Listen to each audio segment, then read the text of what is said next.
Šta mislite? U kojoj to zemlji postoji najveći broj toponima osnove Srbi? U Bosni? Ne. U Hrvatskoj? U Crnoj Gori? Ni tamo. A u Srbiji? Ne. Da vam pomognem. Ta zemlja danas ne važi čak ni za slovensku zemlju.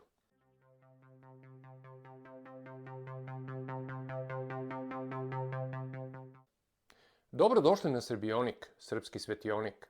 Ja sam Dušan i danas palim nadaleko vidljivu vatru nekorektnosti Srbionika. Vi kliknite u znak podrške i zapratite kanal ako želite automatsko obaveštenja o novim emisijama. Najveći broj toponima srpskog etnonima, to jest osnove Srbi, postoji u Rumuniji. Ova država koja je formirana u 19. veku po broju toponima osnove Srbi prevazilazi čak i samu Srbiju.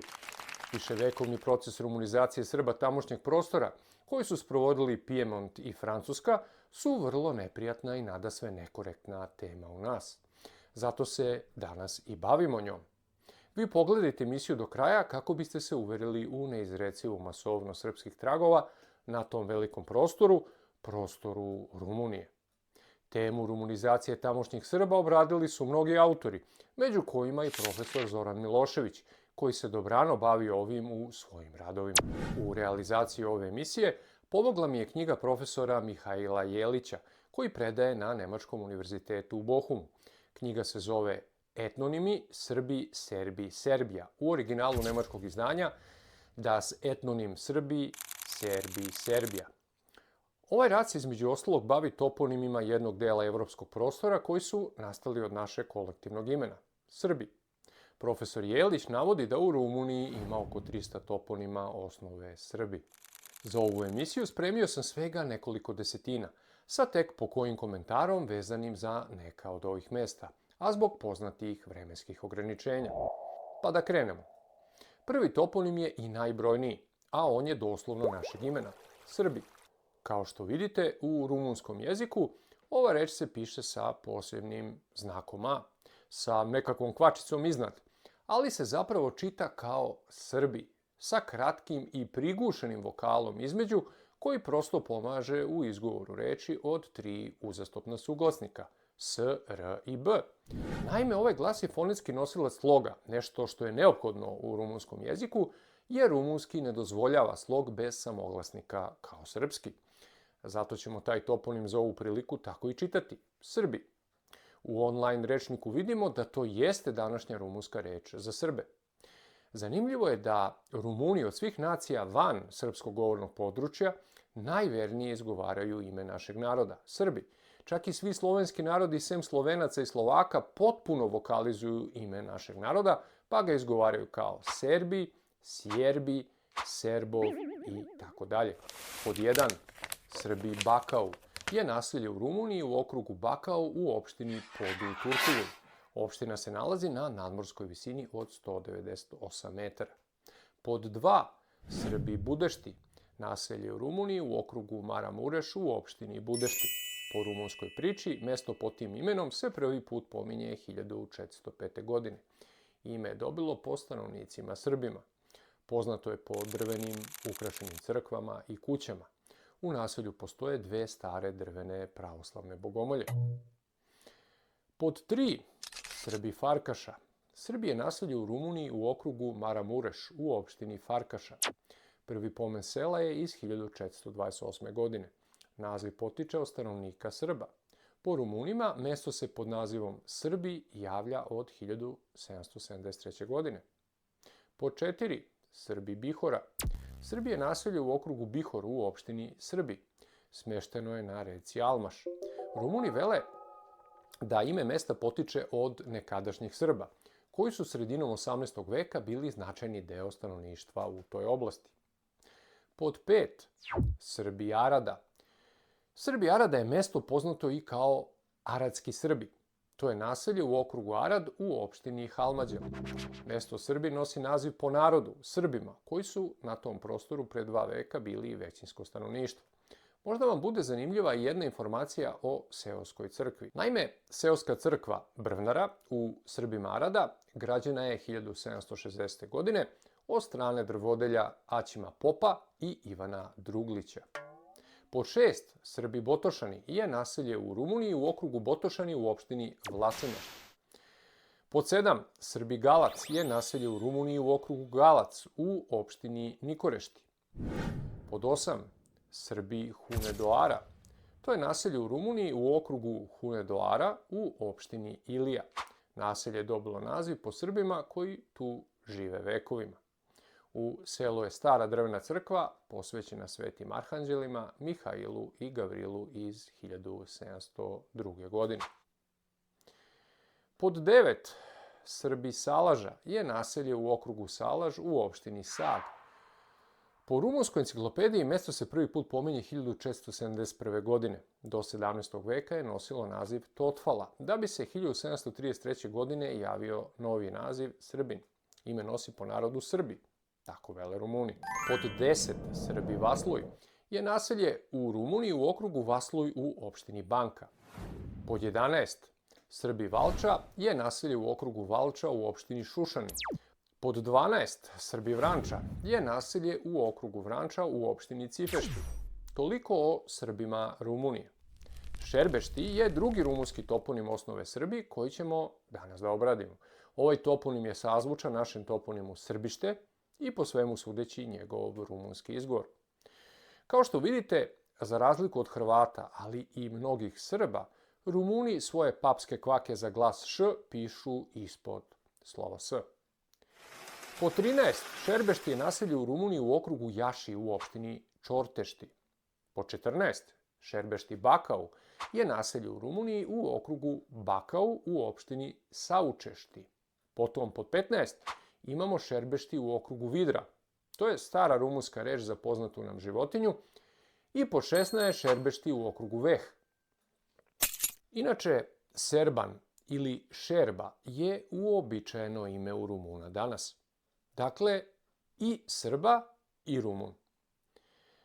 Zanimljivo da je pored svih poznatih rumunskih glumaca, režisera, sportista, političara, pevača i drugih današnjih zvezda imena Serban, princ Laške s početka 16. veka bio Radu Šerban. I za kraj dolazimo do sledećeg toponima osnove Srbi, a to je Šerbanešti, to jest Srbinovo ili Srbinište. To su pod 17 na sveukupnom nivou Šerbanešti Poenari de Muščel, naselje u okrugu Arđeš u Rumuniji. Pod 18 Šerbanešti Roču, naselje takođe u okrugu Arđeš u Rumuniji. Pod 19 Šerbanešti Olt, naselje u okrugu Olt. Pod 20 Šerbanešti Sučava, naselje u okrugu Sučava. Pod 21 Šerbanešti Salatručel, naselje u okrugu Valča. Pod 21 Šerbanešti Salatručel, naselje u okrugu Valča. Pod 22 Šerbanešti Lapušata, takođe naselje u okrugu Valča. Pod 23 Šerbanešti Štefanešti, opet naselje u okrugu Valča. Pod 24 Šerbanešti Vranča, naselje u okrugu Vranča. I pod 25 opština Šerbanešti u okrugu Olt u Rumuniji. U nastavku na postojeće 3 toponima izneću imena par desetina toponima osnove Srbi koja se danas nalaze u Rumuniji. Imajte u vidu da je to i dalje manji broj njih. Ovdje ću da iznesem samo par desetina rumunskih toponima osnove Srbi. Moj izgovor na rumunskom sigurno nije kako dolikuje, ali sam ipak prilično siguran da će biti dovoljno razumljiv za ovu priliku. Evo toponima. Baleni Srbi, Brebeni Srbi, Ćokanešti Srbi, Ćokalanul Srbi, Srbeni, Srbin, Srbinu, Srbesk, Srbi de Sus, Srbi od Magura, Srbul, Srbulea, Srba Frmasa, Koadalu Srbulesku, Korlatešti Srbi, Ulmeni Srbi, Valea Srbi, Koadalu Srbulesku, Krašma Srbuluj, Drumudila Srbi, Makešu Srbesk, Srbeni de Sus, Krdina Srbilor, Srbešti Noji, Srbeaska, Srbi Filosofi, Domnešti Srbi, Srbeana, Srbeanka, Srpska, Srbova i mnogi drugi. Ono što je, bar meni zanimljivo, je da povrh svega Republika Moldavija, koja se na zapadu graniči sa Rumunijom, a na istoku sa Ukrajinom, ima toponime osnove Srbi, kao što su Serbskaja dolina i Serbulova polena. Ko ne zna gde se tačno nalazi ova država, neka je nađe na karti, pa neka sam proceni da li je moguće da su se Srbi nekada graničili sa Rusima. Ili u pitanju vinski turizam, tipa došli Srbi, malo više popili pa krenuli da imenuju mesta. I šta posle svega velite? Da li su Rumuni, kao što im ime sugeriše, zaista romanski narod? Možda su ipak Dačani, kako oni sami vele. Ili su rasrbljeni deo našega naroda? Da bi mogli da odgovorite na to pitanje, a možete i sami da odgovorite, samo treba da prođete mapu Rumunije i u pretraživaču potražite mesta osnove Daki i Daci u današnjoj Rumuniji. Sa današnjim tehnologijama to sigurno nije teško. Ako vidite da takvih mesta nema ili su jako retka, odgovor će vam se sam nametnuti.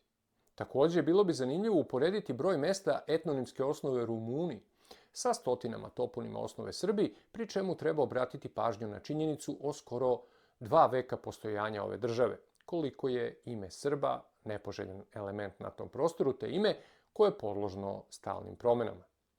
Namesto zaključka, evo teme za razmišljanje. I pored svih dokaza koji neosporno ukazuju na strašno zatiranje Srba na ovom prostoru, baš kao i na prostoru Albanije i Grčke, o čemu smo mnogo govorili u prethodnim emisijama, te državnom teroru nad tamošnjim stanovništvom, gde su milioni Srba proterani, rasrbljeni, ali i pobijeni. I dan danas stanovništvo ovih novostvorenih država pokazuje priličnu privrženost prema srpskom narodu ili bar u načelu ne pokazuje netrpeljivost. To je vrlo zanimljivo jer Rumuni kao nacija, na primjer, pokazuju otvorenu netrpeljivost prema Rusima, ali ne i prema Srbima. Odakle to i kakva je logika ovoga? Zašto u Hrvatskoj postoji mržnja prema Srbima koja nikako ne može da se prikrije, dok u pomenutih nacija toga nema, bar ne na kolektivnom nivou? Odgovor je vrlo prost. Rasrbljavanje naših sunarodnika na prostoru Hrvatske, slično onom na Kosovu i u Metohiji, je vršeno po ideološkoj osnovi, usađivanjem mržnje prema Srbima. Dok su Srbi Rumunije, Albanije i Grčke rasrbljavani po političkoj osnovi, s provođenjem državnog terora koji traje i dan danas. Njihov srpski identitet je strogo zabranjivan po raznim osnovama, uključujući i zabranu jezika. I sve ovo merama državne represije. O ovoj sili oličenoj u akcijama svih činova vojske i policije tamošnjih država pisalo je više autora. U Grka, na primjer, profesor Atinskog univerziteta Tasos Kostopoulos u svojoj knjizi Zabranjeni jezik, u kojoj piše o helenizaciji tamošnjih Srba, to jest Slovena, kako on navodi. Ovdje podlačim da treba napraviti razliku između vremenske i prostorne pojmovne ravni. Jer, na primjer, današnji Grci i Grci 19. veka nisu isti etnički korpus, a da ne govorimo o onim Grcima iz ranijih perioda. Također treba razlikovati etnički element novonastale albanske države i onaj njemu danas rodan, severno od njega, a naročito na Kosovu i Metohiji, koji je stvaran vekovima upravo za borbu protiv Srba. U ovakvim okolnostima treba razmatrati fenomen rumunske nacije, na koju smo danas bacili jedno novo svetlo, nadam se na saznanje i bolje razumevanje sadašnjosti. I posle svega, verujem da ostaje dosta tema za razmišljanje i jednako mnogo prostora za ostavljanje komentara. Toliko za danas, a ja vas pozdravljam do sljedećeg srbovanja na ovom kanalu.